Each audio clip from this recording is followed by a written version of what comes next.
न जाता कोई दर से तुम्हारे,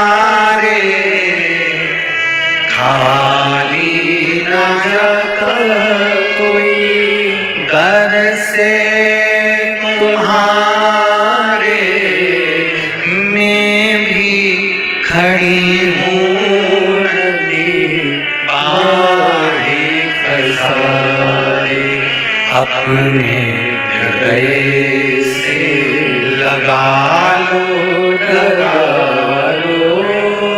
गिरा रहा हूँ, उठा लो, बोले अपने दर से अब तो न टलो, गिरी जा रही हूँ, उठा लो, उठा लो।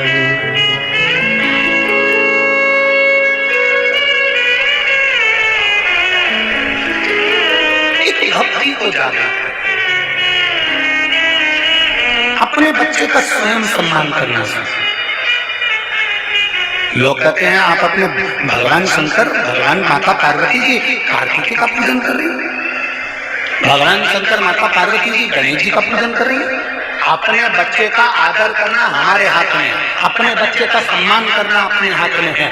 आप अपनी औलाद का सम्मान करोगे तो दुनिया के लोग आपकी औलाद का सम्मान करेंगे, वरना कोई आपकी औलाद का सम्मान करने वाला नहीं।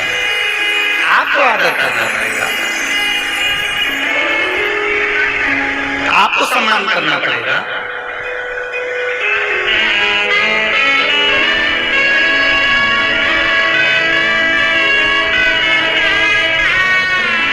प्रतिदिन जाओ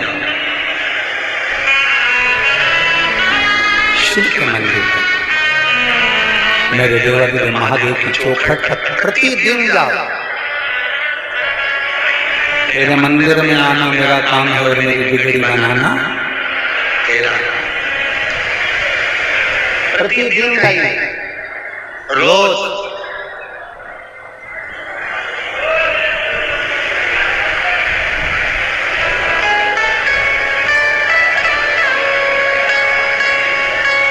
जो ये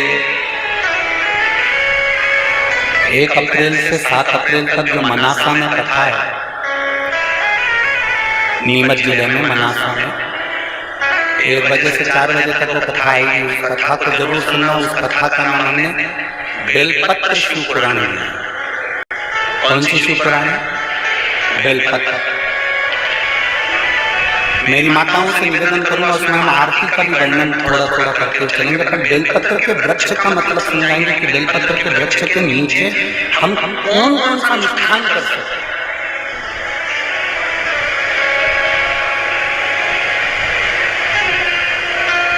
सारी दुनिया में एक ब्राह्मण को भोजन कराओगे तो एक ब्राह्मण के भोजन का फल मिलता है, पर केवल एक बेलपत्र का वृक्ष ऐसा होता है जिसके नीचे ब्राह्मण को भोजन कराया जाता है तो 1 करोड़ ब्राह्मण के भोजन का फल मिलता है।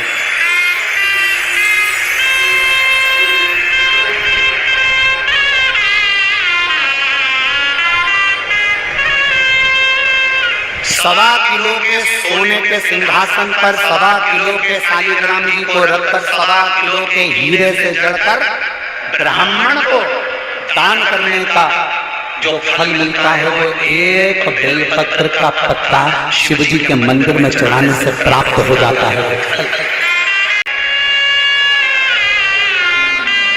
तो मनासा की जो कथा है, मध्य प्रदेश में हमारी ज्यादा कथा है नहीं, हमारी मनासा में केवल मध्य प्रदेश के अंदर एक ही कथा है मनासा।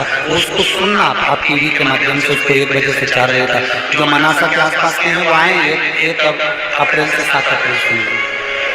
1 बेलपत्री के फल का क्या महत्व है?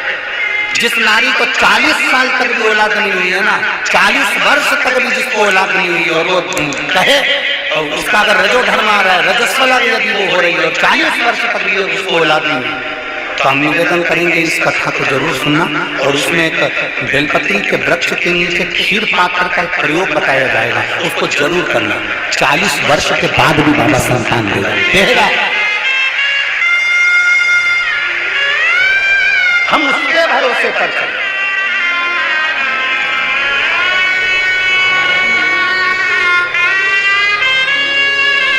मेरे बाबा दया करना,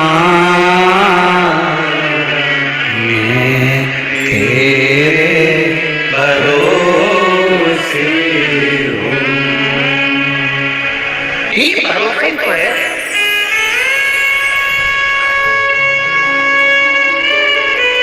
इतना बड़ा पंडाल, 1 2 3 4 5 6, उसके पास में टेंट लगाया गया 7, और उसके पास में टेंट लगाया गया 8। ये 8 तो डूम बनाए गए हैं। उसके अलावा बाहर ग्राउंड में लोग बैठे हुए हैं। ये विश्वास नहीं तोड़ के आए, ये भरोसा नहीं तोड़ के आए। और कोई आपको निमंत्रण देने नहीं आया। सुनील जी ने कोई पत्रिका नहीं छपाई, सुनील जी ने एक जगह जाकर कोई निमंत्रण नहीं दिया, सुनील जी ने कोई पास नहीं बनवाया, सुनील जी ने कोई आपको वीआईपी पास नहीं दिया। सब कुछ यहाँ सम्मुख में, सब कुछ सम्मुख में। ये खुला हुआ ग्राउंड, इतने सारे डूम, इतने सारे पंडाल, इतनी व्यवस्था, ये सब हमने सुनील जी से पूछा आप कर रहे हो? सुनील जी बोलते हैं हमने नहीं करा, ये तो महादेव ने करुणा कर कर करवा दिया गुरुदेव।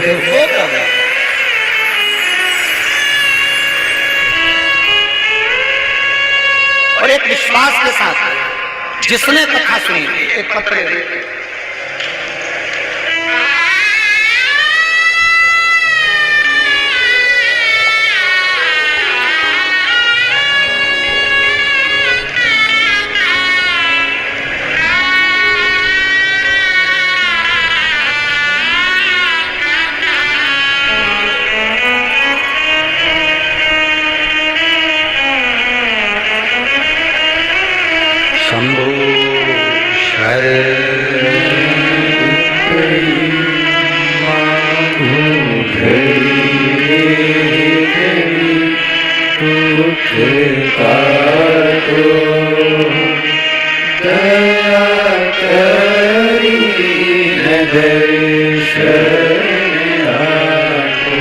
मेरा नाम बालेशाह भट्ट, गांव डबकोली कला,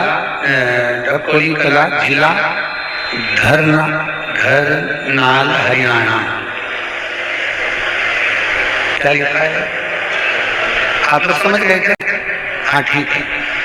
कहीं बैठिए, मेरा नाम बालेशाह भट्ट, कहीं बैठी हूँ तो हाथ मिला सकते हैं। अब इसमें गांव का नाम क्या लिखा है आप लोग टीवी पे खुद पढ़ लो, हमको थोड़ा ध्यान नहीं आ रहा। देख लो एक बार। हाँ दिख गए, टीवी पे नजर आ गया दोनों। हाथ मिला दो एक बार, ठीक है। हाँ सबसे आसान है, ठीक है। मेरा नाम बालेशाह भट्ट है, अबदोकोली जिला करनाल, हरियाणा, ठीक है। एक लोटे जल का क्या वर्णन करूं? मेरा मोबाइल नंबर ये है। मेरी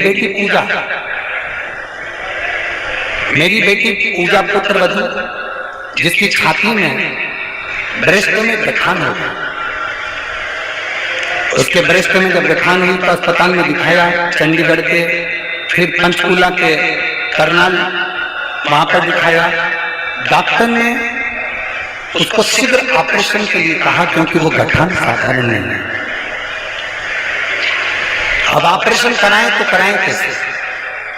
बहू की इतनी उम्र नहीं, अब उसको इतनी छोटी अवस्था में ऑपरेशन करा देना और ब्रेस्ट के अंदर गठान छाती के अंदर करिए। तब मेरे मोहल्ले की एक माता को, वो रोज टीवी पर आपकी कथा सुनती थी, तो उसने मेरी बहू से कहा कि तू टीवी के सामने बैठकर कथा सुन। बहू उनसे कहती है दादी जी टीवी के सामने बैठकर कथा सुनने से क्या बीमारी मिट जाती है? दादी जी कहती है तो सुन तो सही, नहीं मिटेगी तब पंडाल में बैठ के कथा सुनिए। तो सुन, मेरी बहू ने, पुत्र वधू ने टीवी के सामने बैठकर कथा सुनना प्रारंभ करा। आपने कहा था जो बीमार व्यक्ति होता है वो टीवी के सामने भी जब कथा सुनता है तो कटोरी में जल लेकर बैठता है और कथा पूर्ण होने पर उस जल को पी लेता है। मेरी पुत्र वधू ने वही करना प्रारंभ करा और बाबा की कृपा का मैं क्या गुणगान करूं गुरुदेव। मेरी बहू टीवी के सामने बैठकर कथा सुनती रही और 15 दिन के बाद उसको ऑपरेशन होना था, उसकी जांच फिर होना थी। हम उसको वापस लेकर चंडीगढ़ पहुंच गए। जब चंडीगढ़ में उसको वापस लेकर गए और 15 दिन बाद उसके ऑपरेशन की जांचें फिर चालू हुई, तो डॉक्टर भी आश्चर्य में पड़ गया कि उसकी छाती में जो गठान थी वो पूरी गल चुकी थी, अल्ट्रासाउंड में गठान नहीं आई और उसका ऑपरेशन टल गया। एक बार हाथ मिला दो भैया जी। बहू आई है क्या साथ में? नहीं आई? हाँ, हाथ मिलाओ ऐसा, ठीक है। देखिए, श्री शिवाय नमस्ते। बाबा ये हमसे पूछता है कि तुमने कौन सी टेबलेट खाई जिसके कारणवश 15 दिन के अंदर गठान जल गई? तो हमने डॉक्टर से कहा केवल बाबा की कथा को सुना है और शंकर के उस जल का पान किया। ये शिव तक रही और वही नहीं शंभु। एक भरोसा रखो, एक विश्वास, एक दृढ़, वो हमें फल जरूर।